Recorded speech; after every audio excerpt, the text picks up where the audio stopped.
मुख्यमंत्री युवा कार्य प्रशिक्षण योजनेमध्ये कार्यकाळ वाढ मिळालेली आहे, तर 5 महिन्यांचा कार्यकाळ वाढ मिळालेली आहे। तरी भरपूर जे विद्यार्थी आहे हे नाराज आहे आणि त्यांनी प्रश्न विचारलेला आहे सरकारला की आता पुढे काय करायचं। 5 महिने वाढ मिळाली आहे, परंतु 5 महिने वाढ ही आम्हाला नोकरी देऊ शकत नाही। तर अशाबद्दलच्या भरपूर कमेंट्स येत आहे आणि सरकारला विचारण्यात येत आहे। तर नेमकं पुढे काय होणार याबद्दल आपण थोडं या व्हिडिओमध्ये बघणार आहे।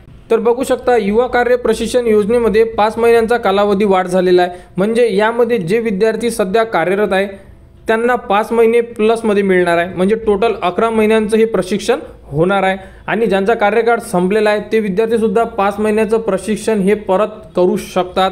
अशाबद्दल 1 ते 2 दिवसामध्ये GR ची कॉपी येईल, त्यामध्ये संपूर्ण ज्या अपडेट असेल त्या अपडेट सुद्धा त्यामध्ये देण्यात येणार आहे।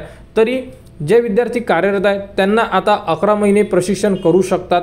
तर ही होती आजची मोठी अपडेट।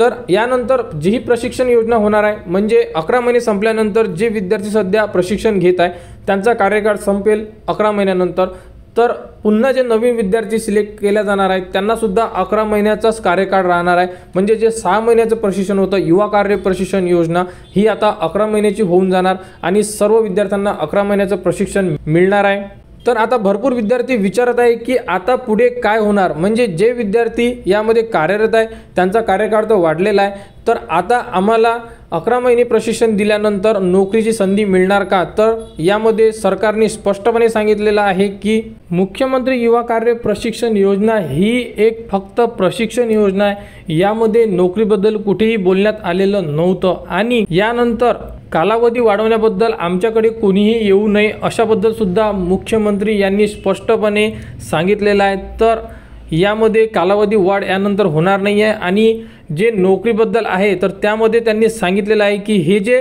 प्रशिक्षण दिलेलं आहे या प्रशिक्षणामधून जे तुम्हाला सर्टिफिकेट मिळणार आहे, म्हणजे अप्रेंटिसशिप केलेलं सर्टिफिकेट मिळेल, ते सर्टिफिकेट तुम्हाला जे नोकरीसाठी जे अर्ज भरता येईल त्यामध्ये तुम्हाला प्राधान्य मिळू शकते। जसं की ITI झाले विद्यार्थ्यांना जसं अप्रेंटिसशिप असेल तर त्यांना प्राधान्य देण्यात येते, जसे की रेल्वेमध्ये। तशाच प्रमाणे यामधून सुद्धा जे विद्यार्थी प्रशिक्षण घेतील त्यांच्याकडे जे सर्टिफिकेट असेल आणि ते सर्टिफिकेट त्यांना जे नोकरीसाठी कामी पडणार आहे याबद्दल त्यांनी सांगितलेलं आहे। आणि त्यांनी हे सुद्धा सांगितलेलं आहे की नवीन विद्यार्थ्यांना सुद्धा संधी मिळणार आहे।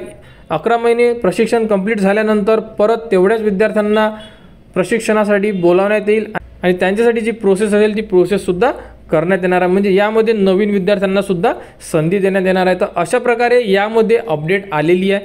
तर नेमकं आता जो GR येईल त्या GR मध्ये कोणकोणते पॉईंट्स सरकार मांडणार आहे हे आपल्याला बघायचे आहे। तर त्यासाठी आता संपूर्ण जे विद्यार्थी आहे वाट बघत आहे। तर मुख्यमंत्री युवा कार्य प्रशिक्षण योजनेमध्ये ही एक महत्त्वाची अपडेट होती। तर यानंतर जी अपडेट येईल ती तुम्हाला आपल्या YouTube चॅनलवर उपलब्ध करून देण्यात येणार आहे। त्यासाठी आपल्या चॅनलला सबस्क्राईब करा व हा व्हिडिओ इतरांपर्यंत शेअर करा।